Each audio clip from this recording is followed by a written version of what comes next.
स्वामी चक्रपाणी जी, भव्य राम मंदिर की स्थापना वही हुई जहां उसको होना था। फिर भी यह कहा जा रहा है कि वो स्थान बाबरी मस्जिद का है क्योंकि 500 साल से वहां मस्जिद थी।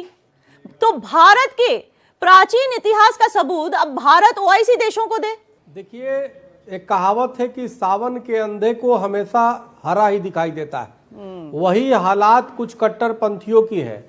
आज कुछ कट्टरपंथी देश जो है भारत की तरफ जो उंगली उठा रहे हैं, उनको अपने गिरेबान में झांकना चाहिए कि तुर्की के हागिया सोफिया जो पहले गिरजाघर था, पहले चर्च हुआ करता था, उसको किस प्रकार से उसको जो है पहले कब्जा करके मस्जिद बनाया, बाद में फिर लाइब्रेरी बनाया, फिर अब दोबारा उसको मस्जिद में ज़बरदस्ती कब्जा कर लिया।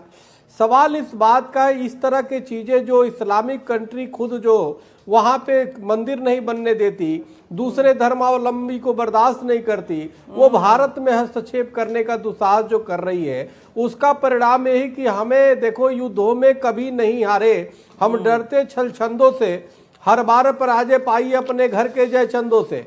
हमारे यहाँ ओवैसी जैसे और अन्य जो कट्टरपंथी जयचंद हैं, जो जानबूझ करके जो 57 कट्टरपंथी देश हैं, उनको उकसा करके बयान दिलवाते हैं। आप बताइए कि हमारे सैकड़ों हजारों मंदिरों पे कब्जा हुआ मुगलों के समय में। ये लड़ाई हिंदू मुस्लिम था ही नहीं, यह लड़ाई विदेशी आक्रांता वर्सेस भारतीयता की थी। विदेशी लुटेरे आए, लूटे और हमारे मंदिरों पे कब्जा किया। हमने सैकड़ों वर्षों तक एक लंबी संघर्ष के बाद एक लीगल लड़ाई लड़ते हुए जब हमें वो अधिकार प्राप्त हुआ, तो उसको जो है दूसरा रूप देने का काम कर रहे हैं। लीगल लड़ाई थी और लीगल लड़ाई से जायज तरीके से हमने अधिकार प्राप्त किया।